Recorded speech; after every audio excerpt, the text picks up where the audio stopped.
स्वः तत्सवितुर्वरेण्यं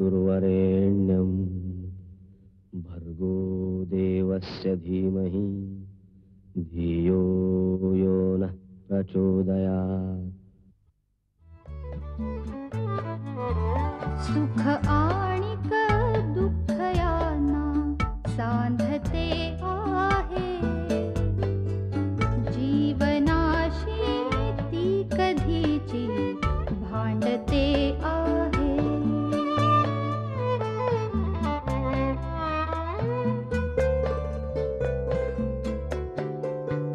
दोन डोळ्यांनी मुक्याने बोलताना ती वेगळे काहीतरी बघ सांगते आहे।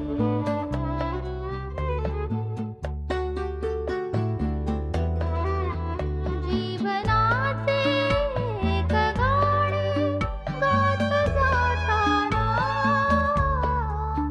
वेगळीशी चाल त्याची बांधते आहे। जीवनासाठी जणू ही अकस्मिता, सुखाणिक दुःख वेडी अवंतिका।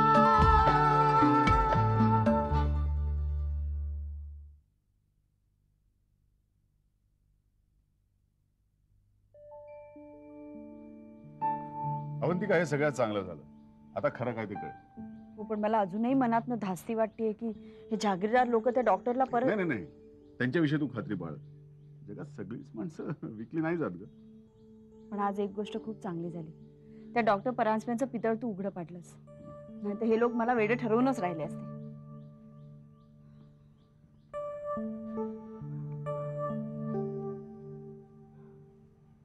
डॉक्टर परांजपेंनी तर घोळच केला. मलाही माहिती नव्हतं. चांगला पढवलं होतं त्याला. सेमिनार बद्दलही काही बोलले नव्हते. निखिलला सुद्धा त्याच सेमिनारचं इन्व्हिटेशन आहे हेही माहिती नव्हतं मला. आता करायचं काय? You have lost on almost all the grounds. हा सरकारी डॉक्टर कोण आहे रे? पण तू तर सांगणारच ना की अवंतिका मेंटली साऊंड आहे म्हणून. सरकारी डॉक्टर Let's see.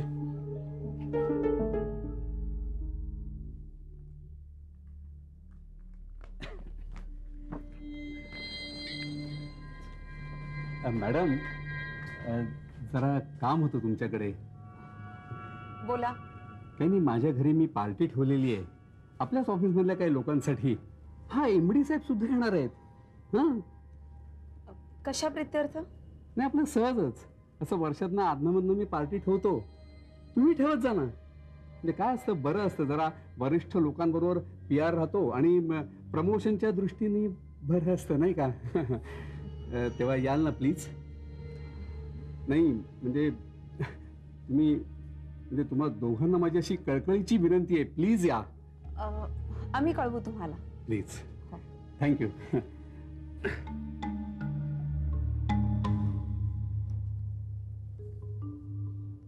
जाणार आहेस? काही कळत नाही ग, काय करायचं. MD पण येणार आहेत असं म्हणतायत. आपण दोघी एकत्र असलो ना तर तसं काही टेन्शन नाहीये. सानिका, तू अविनाशला पण विचारतेस का? हो, मी त्यालाच विचारेन. म्हणजे काही प्रश्नच येणार नाहीये का? तरी सुद्धा मला एक कळत नाहीये की हे करपे अचानक पार्टी का देत आहेत. God notes. आता ऑफिस मधले सगळेच जाणार असतील तर आपल्याला जावंच लागेल ना. एरवी आपण गेलोच नसतो. मनात नसताना काय काय करावं लागतं. चल.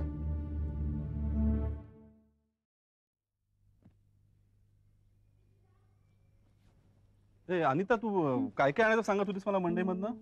परत सांग ना प्लीज.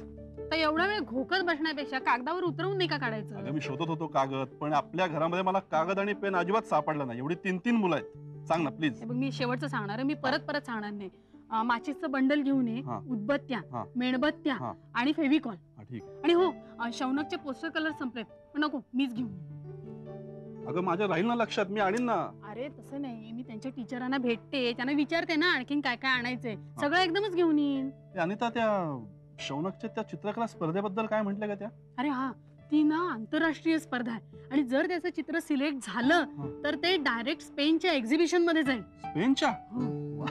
मी काय म्हणते, आपण नाही ना मराठी चॅनेल्स ना सांगूया ना हे दाखवायला.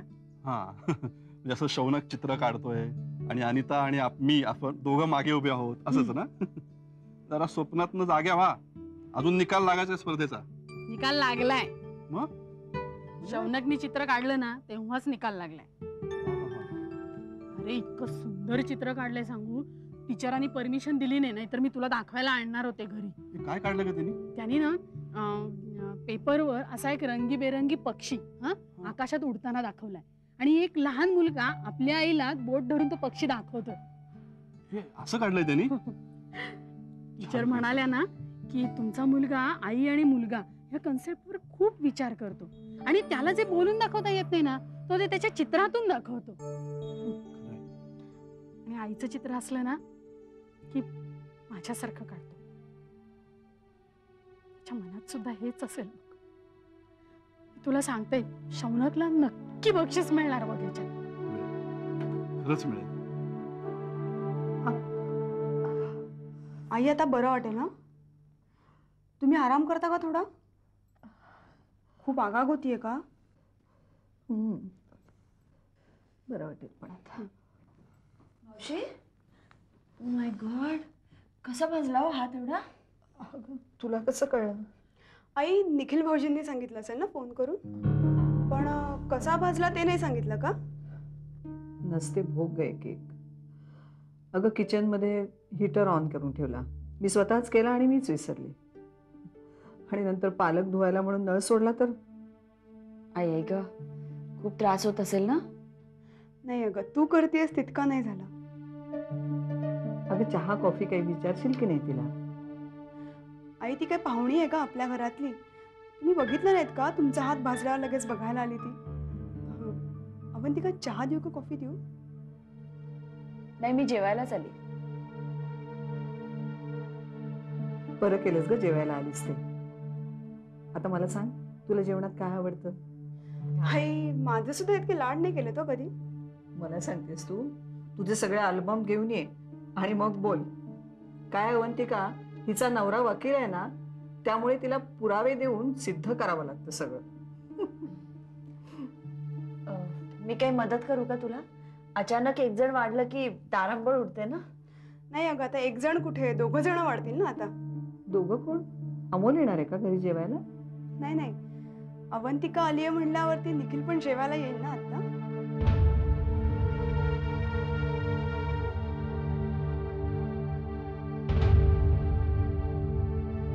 हे बघ अवंतिका, तू मला बघायला आलीस ना, मग तुला कोणाकडेही लक्ष देण्याची गरज नाही. तू माझ्या घरी आलेली आहेस, त्यामुळे स्वयंपाकघरात जा आणि तुला जे काय हवं ते करून घे. नाही नको, फोनवर सुद्धा चौकशी करता आली असती, पण वाटलं भेटून यावं, तुम्हाला बघून यावं.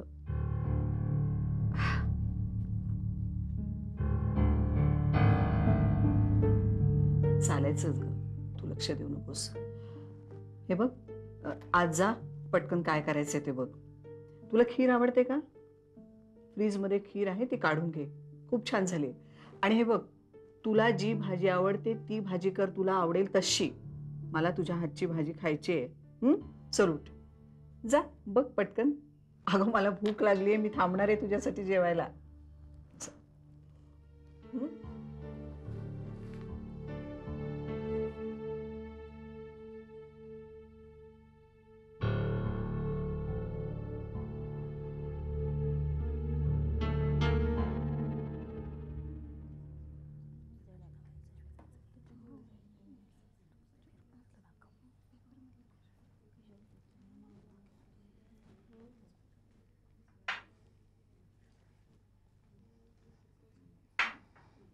नाही, बसा बसा बसा. एकच दिवस साधला वाटतं सगळ्यांना यायला. धनाजी, यांना सगळ्यांना मसाल्याचं दूध, मिठाई घेऊन ये जा आणि लवकर ये. आम्ही काय इथे मसाला दूध प्यायला आलेलो नाही. आम्ही तुमचा राजीनामा मागायला आलोय. सॉरी हं, परवाच्या तुमच्या शिबिराला आम्ही येऊ शकलो नाही, पण तसं पत्र लिहिलं होतं आम्ही तुम्हाला. अगदीच काही माहीत नसल्याचा आव आणू नका. ती वर्तमानपत्र आण ग इकडं. ती वर्तमानपत्र वाचा आणि मग ठरवा की ह्या पदावर राहण्याचा नैतिक अधिकार तुम्हाला आहे का. नैतिक अधिकार? हो. अहो, शिकल्या सवरलेल्या शहाण्या मुलीला तुम्ही चक्क वेडी ठरवून मोकळ्या होता. तुम्हाला सगळंच माहीत असल्यासारखं का तुम्ही बोलताय? खरं तर ही गोष्ट आमच्या आयुष्यातली अगदी खाजगी गोष्ट आहे. तुमच्याशी यावर चर्चा करावी अशी आम्हाला अजिबात इच्छा नाही.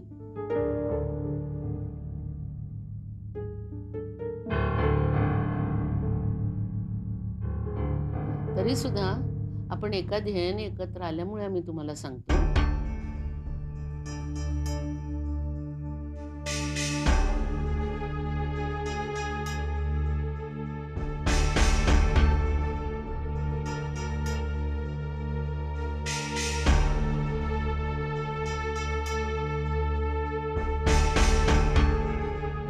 ही सगळी उत्तरं राजकारणी भूमिकेतून दिल्यासारखी वाटतायत.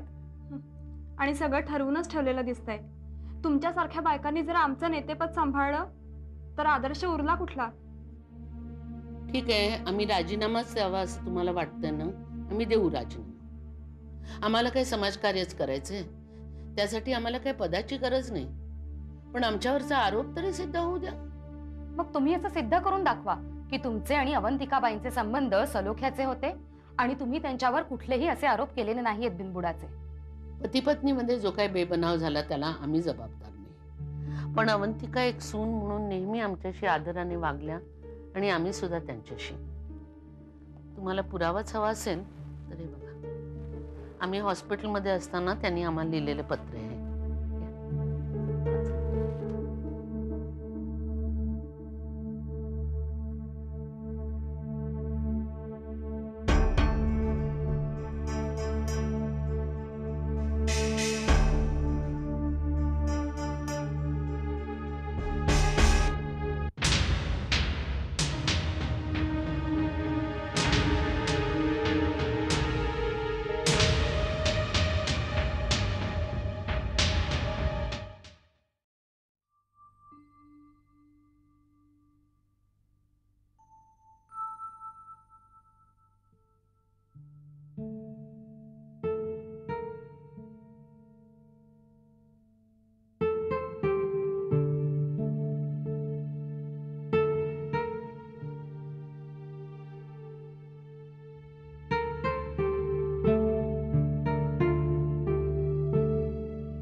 हॅलो.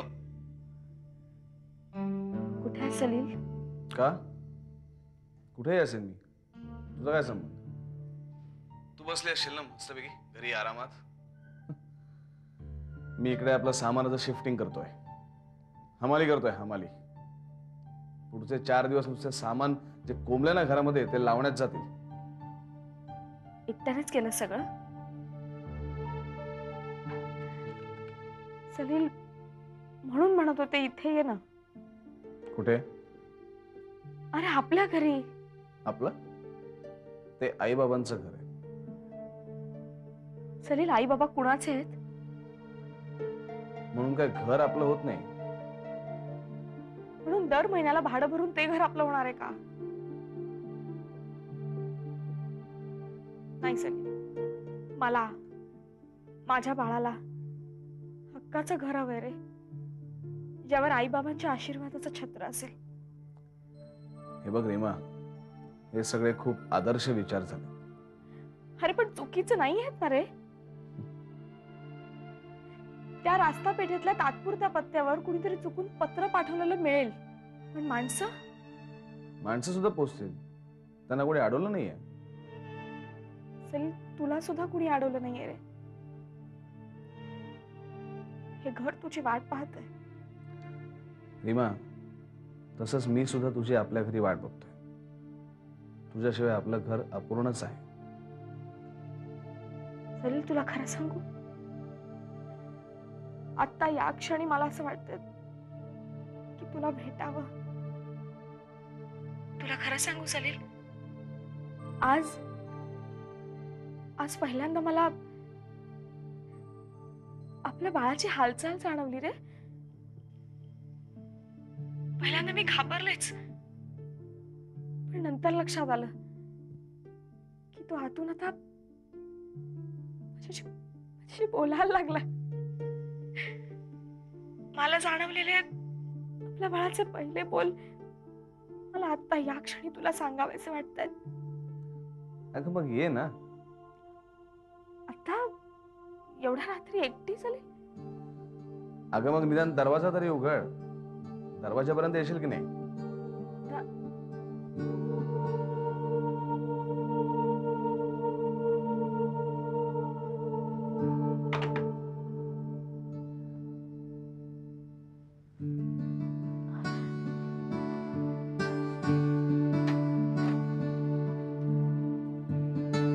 सलील,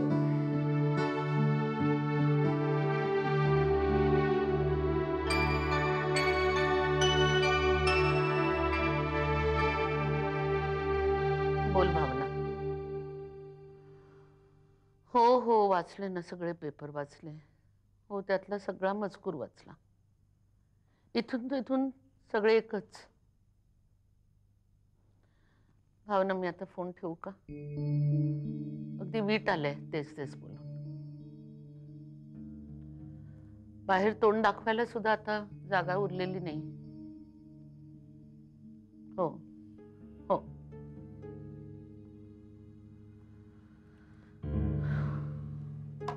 कणसे पाटलांनीच हा डाव साधलाय. तुम्ही संधी दिलीत त्यांना. मामा, आता पुन्हा तोच पाडा वाचू का मी? तर वाचाच, हा मजकूर वाचा सगळा. आम्ही म्हणे सुनांवर अन्याय केला, त्यांचा छळ केला. खरंय कधे?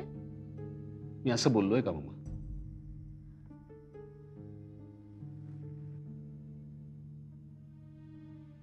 माझंही मैथिलीवर प्रेम होतं. याला काही रंगेलपणा नाही म्हणत. विवाह बाह्य संबंधांना आपल्या समाजात मान्यता नाहीये सौरभ. तुम्हीच दिलीत ना. आमचा नाईलाज होता, पण तुम्हाला तरी कळायला हवं होतं. माझाही नाईलाज झाला. अलीकडे तुम्ही खूप बोलायला लागलात सौरभ. परिस्थितीच अशी आहे ना. तुम्हाला हवी तशी प्यादी तुम्ही सरकवलीत, त्यात मीही सरकलो. अवंतिका नाही सरकली.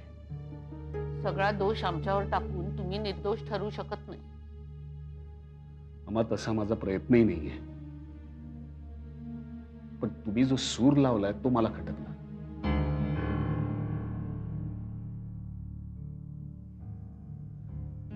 माझं मैथिलीवर प्रेम होतं. मी ते तुमच्यासमोर मान्यही केलं होतं. तुम्हीच हा दुसऱ्या पर्याय दिला मला. हो, पण अवंतिकाही तुम्हाला आवडल्या होत्या. हो, मोह पडला मला तिचा. तिच्या रूपाचा, तिच्या गुणांचा, तिच्या हाती असलेल्या आत्मविश्वासाचा. पण नंतर लक्षात आलं की प्रेम माझं मैथिलीवरच होतं, मनापासून. आणि सगळ्यांनी मला रंगेल ठरवलंय, बदफैली ठरवलंय. दाखवून द्या ना, मैथिलीशिवाय दुसऱ्या कुठल्या मुलीकडे मी डोळा वर करून पाहिले तरी दाखवून द्या ना. तुमच्या या राजकारणामुळे या सगळ्या गोष्टीला वेगळाच वास आला आणि घराचंही राजकारण झालं.